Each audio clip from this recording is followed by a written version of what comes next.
take a look now at the big banks' highlights for the year. We get an outlook on what to keep a close eye on for the year here ahead. We're joined by Maria-Gabriella Khoury, the Senior Director of Banks North America at Fitch Ratings. Maria-Gabriella, thank you very much for joining us. Thanks for having me, Roger. In your report, you maintain a deteriorating sector outlook for Canadian banks. What are the reasons behind that?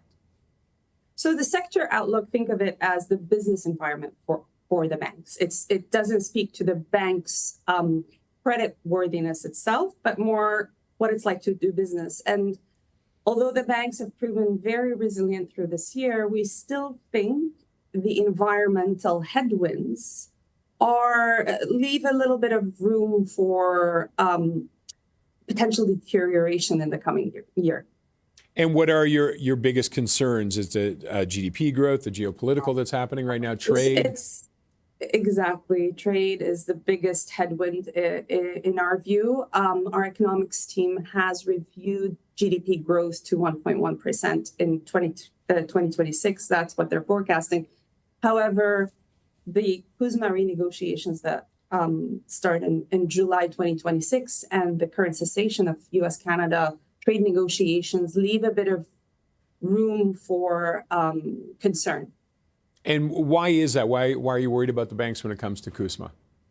I mean, because right now, 90% of Canadian exports are protected by CUSMA. So the sectors that saw a lot of a bulk of the tariff increases were not included in CUSMA. So this is where the banks saw some of their commercial and corporate clients start to feel some of the pain. However, if you have a renegotiation of CUSMA, that brings in the broader Canadian export market. So if there's more pain there, that could shift things.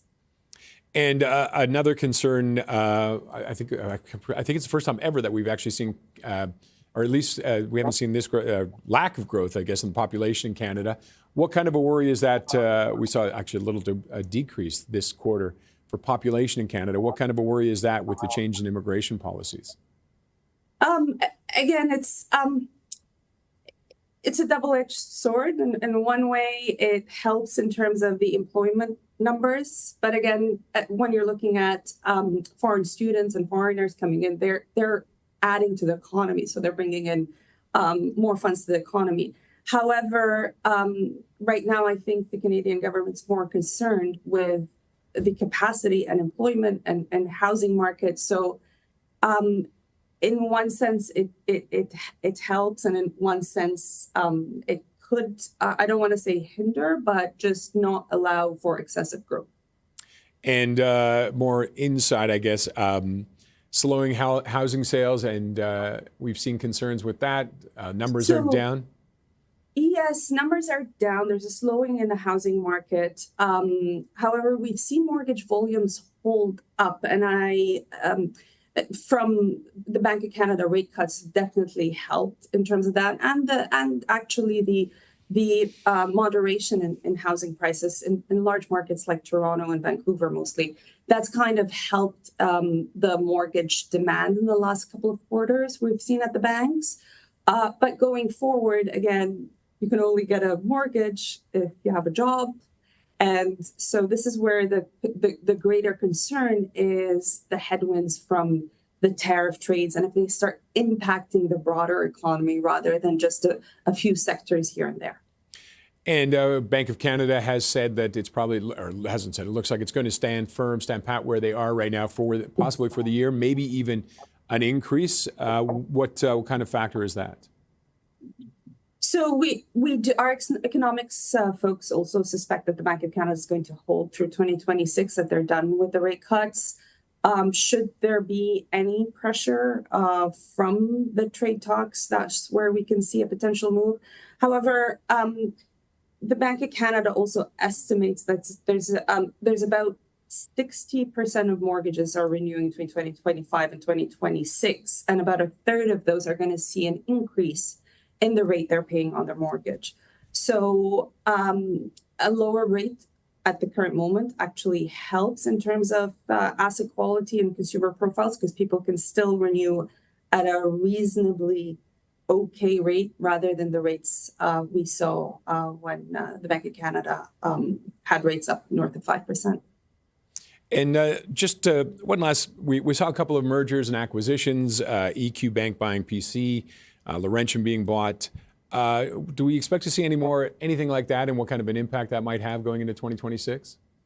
I mean, it's these acquisitions were interesting, but they also provide for sort of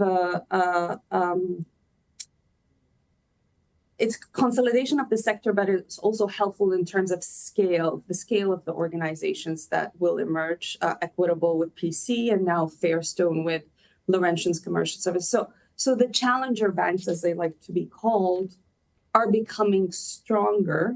And that will be interesting. As we saw in the budget, there was room for looking at consumer fees, room for discussions on open banking, real-time rails, et cetera. So we're going to see more competition coming into the Canadian market. And it could be from non-incumbents like fintechs, et cetera. But all of that is being done as well with a very clear regulatory framework, which is quite helpful. So we will be seeing more changes to the Canadian banking sector than we have, I would say, in the last decade. Okay, we're going to have to leave it there. But Maria-Gabriella, thank you very much for joining us. Thank you. Maria-Gabriella Khoury is a Senior Director of North America Banks with Fitch Ratings.